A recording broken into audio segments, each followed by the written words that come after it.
Hello दोस्तों, welcome to our YouTube channel K S nursing education.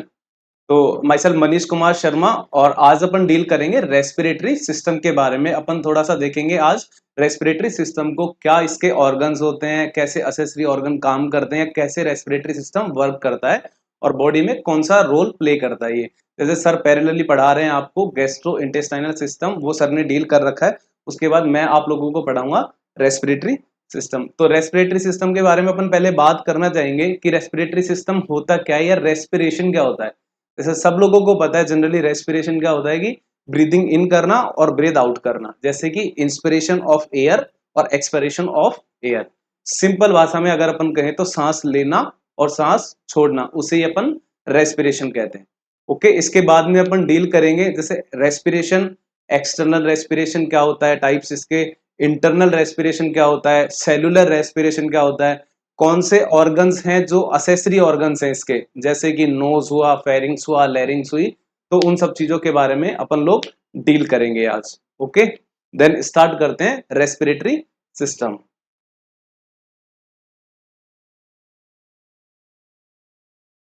तो start करते हैं।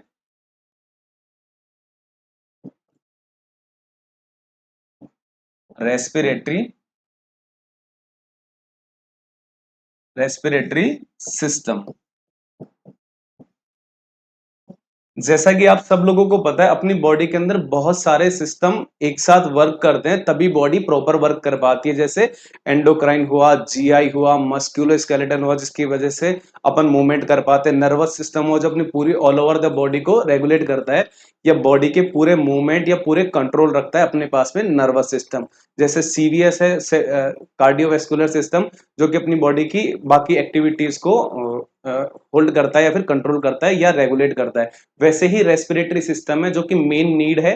से रेस्पिरेटरी सिस्टम अपन ऑक्सीजन अंदर लेंगे थ्रू द इंस्पिरेशन प्रोसेस और एक्सपिरेशन प्रोसेस के थ्रू अपन लोग CO2 बाहर छोड़ेंगे या फिर मेटाबोलाइज हो चुकी या फिर यूज हो चुकी ऑक्सीजन का कुछ पार्ट और वेस्ट CO2 जो अपनी बॉडी से बाहर जाना जरूरी है, वो अपन एक्सपायरेट करेंगे। Okay, through the process of respiration.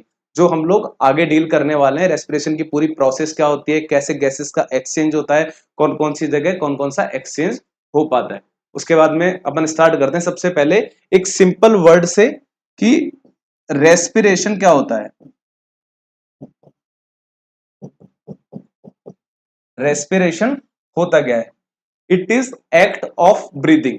Act of breathing का मतलब है सांस लेना और सांस छोड़ना, उसे अपन कहते हैं सिंपल भाषा में रेस्पिरेशन। इसके अलावा अपन अगर इसकी डेफिनेशन पे जाएं, अगर अपन बात करें डेफिनेशन,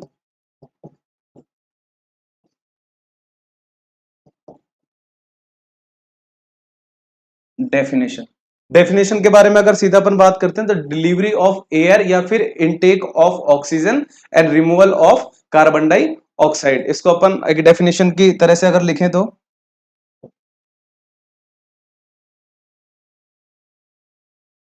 यहां से अपन इसको पहले लिखना स्टार्ट करते हैं।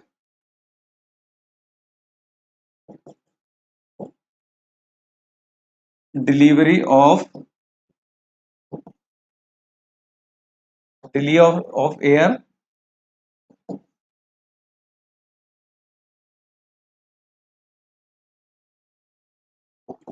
Which contain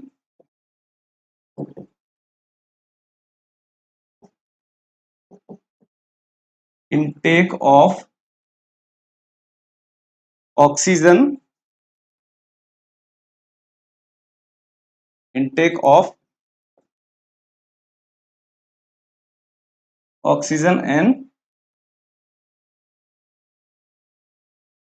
removal of carbon dioxide. अगर इस पे बात करें तो अपन intake of oxygen and removal of carbon dioxide from the body, इसको अपन एज ए डेफिनेशन आप लिख सकते हैं इसे। ओके, इसके बाद में अगर बात करें अपन टाइप्स ऑफ रेस्पिरेशन की, कि रेस्पिरेशन कितने टाइप का होता है, मेनली अपन तीन टाइप का रेस्पिरेशन पढ़ते हैं: एक्सटर्नल रेस्पिरेशन, इंटरनल रेस्पिरेशन और cellular respiration. Okay,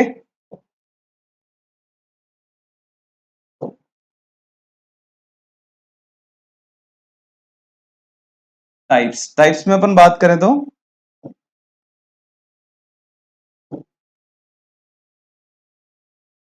external respiration, second one is internal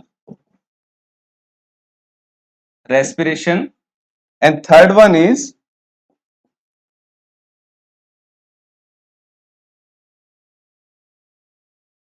cellular respiration. External respiration, internal respiration और सेल्यूलर रेस्पिरेशन, इसके बारे में अपन फर्स्ट बात करते हैं।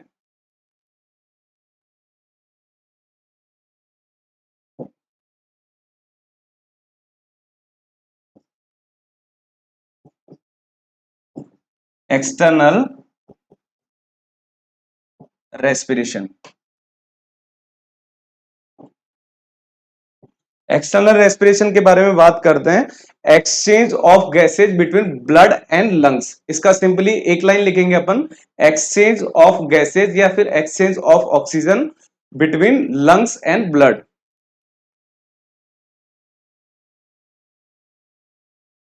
exchange of gas between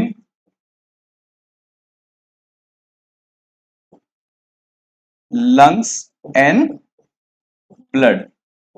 lungs और ब्लड के बीच में गैसेस का एक्सचेंज होता है, उसे अपन एक्सटर्नल रेस्पिरेशन कहेंगे। ओके, इसके बाद अपन बात करते हैं second one is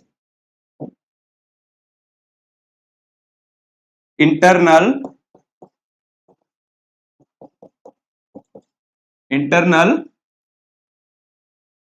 respiration.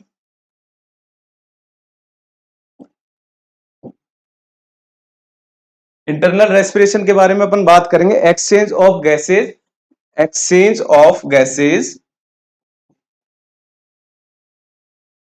Exchange of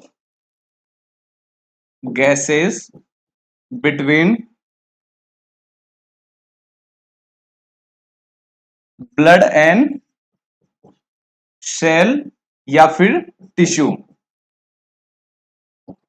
exchange of gases between cell, tissue और ब्लड। ओके, इसके बाद में अपन थर्ड वन बात करेंगे,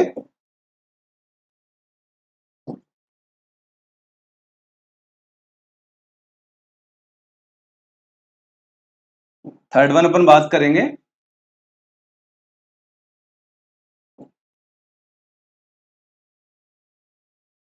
सेल्यूलर रेस्पिरेशन की। सेल्यूलर रेस्पिरेशन, सेल्यूलर रेस्पिरेशन की अपन बात करेंगे, it is a biochemical reactivation of, it is biochemical reactivation of biochemical reactivation of cell by which energy is provided by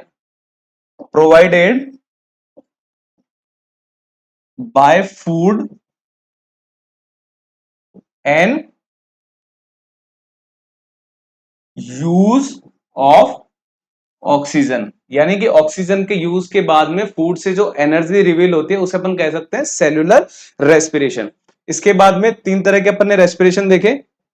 इसके बाद में अपन देखते हैं कौन कौन से ऑर्गन है जो काम में आते हैं, या फिर कौन कौन से असेसरी ऑर्गन है जो कि रेस्पिरेशन या ब्रीदिंग या फिर रेस्पिरेटरी सिस्टम को बनाने के लिए जिम्मेदार है या जिनका रोल है। ओके, इसके बाद में अपन डिस्कस करते हैं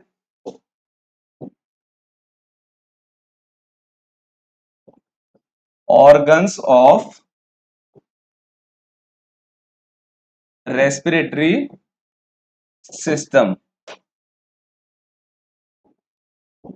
तो ऑर्गन कौन कौन से हैं? एक तो जो साधारण आदमी को दिखते हैं, जैसे नोज हुआ, लंग्स इन्फ्लेट होते हैं तो चेस्ट का मूवमेंट दिखता है वैसे। पर बाकी आप मेडिकल स्टूडेंट हो और पूरा पढ़ रहे हो सिस्टम, तो आप लोगों को पूरी ही जानकारी होनी चाहिए एज ए स्टूडेंट, या फिर आप जो भी जहां से भी बिलोंग करते हैं, स्टूडेंट या फैकल्टी कुछ भी हो। ठीक है, तो अपन उसमें बात करते हैं पूरे ऑर्गन्स की, स्टार्टिंग से लेके एंड टर्मिनल ऑर्गन्स कौन से हैं। इसमें अपन बात करते हैं फर्स्ट नोज, इसके बाद में pharynx,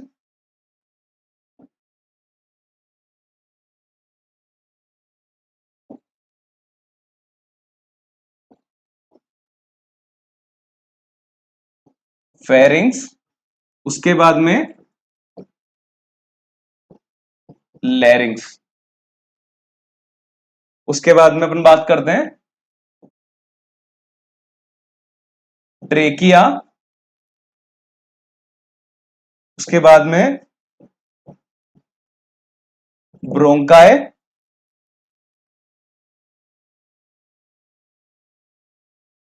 bronchioles, alveolar duct, alveolar sac, and final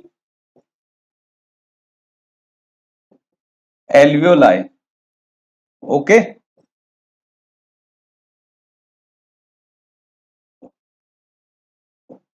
alveoli final या फिर terminal organ.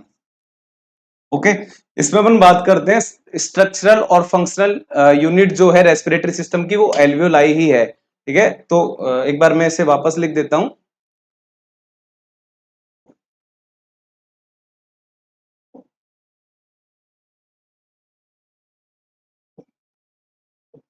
Alveoli, alveoli he structural and functional unit है रेस्पिरेटरी सिस्टम की।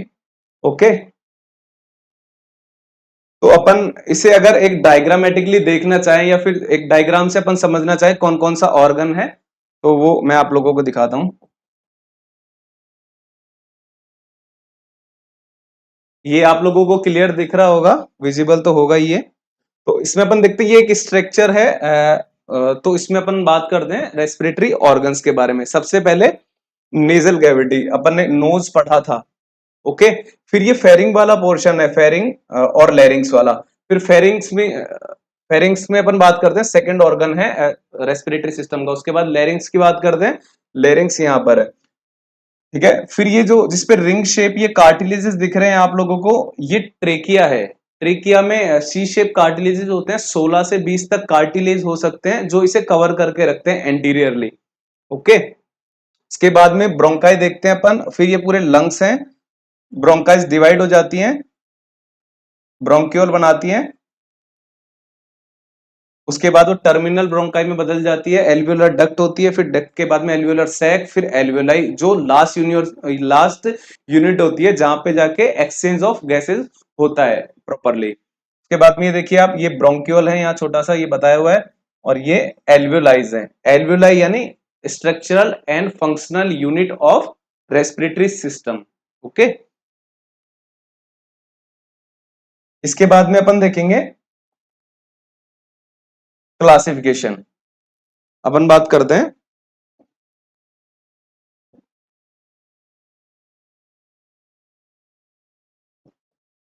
Classification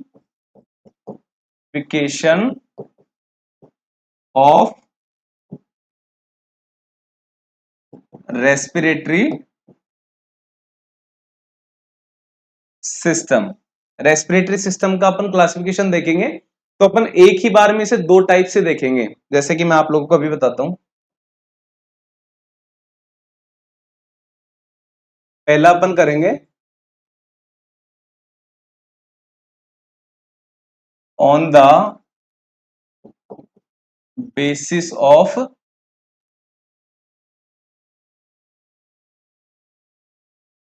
structure. On the basis of structure अपन बात करेंगे एक बार इसका, on the basis of structure या फिर parts.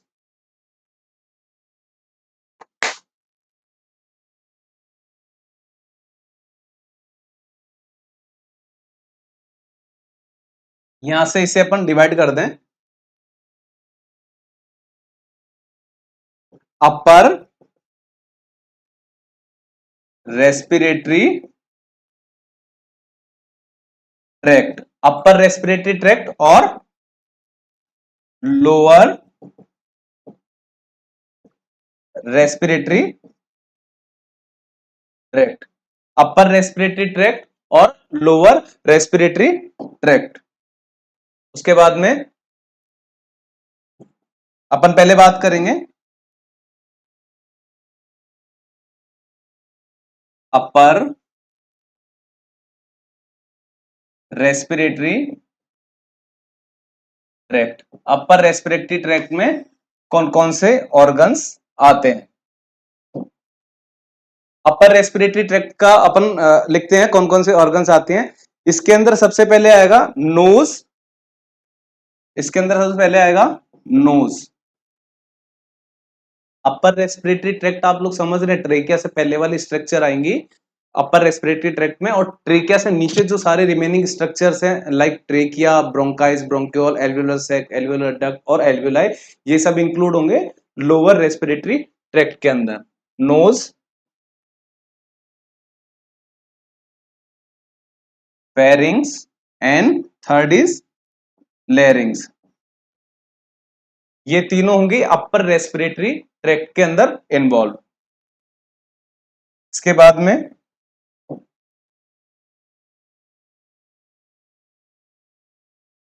Lower respiratory tract, lower respiratory tract. अब इसके अंदर आप लोग वो सारी स्ट्रक्चर इंक्लूड कर सकते हैं लोअर रेस्पिरेटरी ट्रैक्ट के अंदर, जैसे कि ट्रेकिया,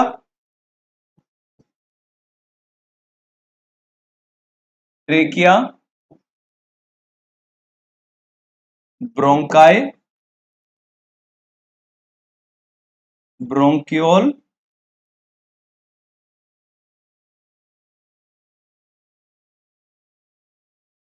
एल्वियोलर डक्ट,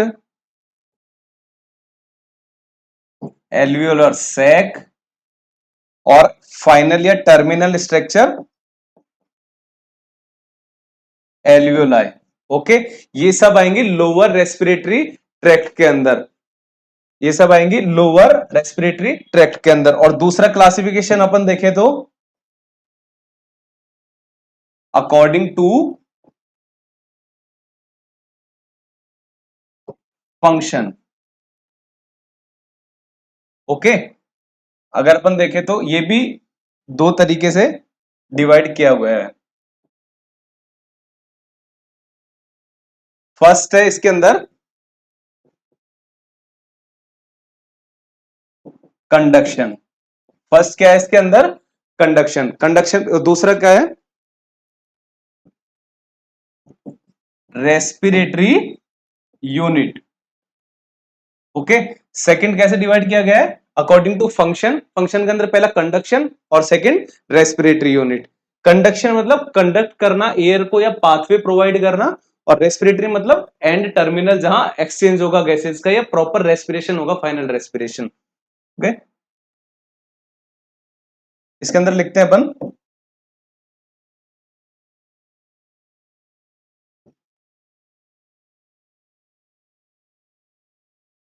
कंडक्शन। इसके अंदर इट इंक्लूड, मतलब एक बार अपन इसको ऐसे डिस्कस करें एक बार। कंडक्शन का मतलब एयर को पाथवे प्रोवाइड करना और कंडक्ट करना एयर को, मतलब रेस्पिरेशन में इसका कोई रोल नहीं है, वैसे कि डायरेक्ट प्रॉपर रेस्पिरेशन नहीं हो रहा, बाकी तो पूरा सिस्टम है ही, ये असेसरी हो गया एक तरीके से। आप देखो तो एयर को पाथ प्रोवाइड कर रहे हैं ये, ठीक है, ये structure. It include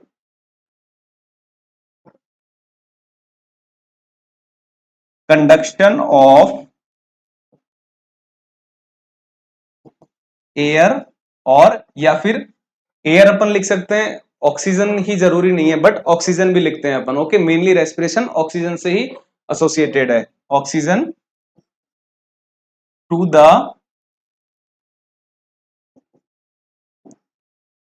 terminal structure मतलब एयर को कंडक्ट करना या फिर पाथ प्रोवाइड करना टू द टर्मिनल स्ट्रक्चर जहां पे रेस्पिरेशन हो पाए। सेकंड है रेस्पिरेटरी यूनिट। रेस्पिरेटरी यूनिट का मतलब है जहां रेस्पिरेशन होना है, like alveoli. Here exchange of gases occurs, like alveoli. जैसे कि कंडक्शन में आप पढ़ सकते हैं, नोज को इंक्लूड कर सकते हैं, फेरिंग्स लेरिंग्स को इंक्लूड कर सकते हैं, ट्रेकिया को इंक्लूड कर सकते हैं, जो कंडक्ट कर रहे हैं एयर को, और रेस्पिरेटरी यूनिट जहां भी एक्चुअल रेस्पिरेशन होना है। ओके,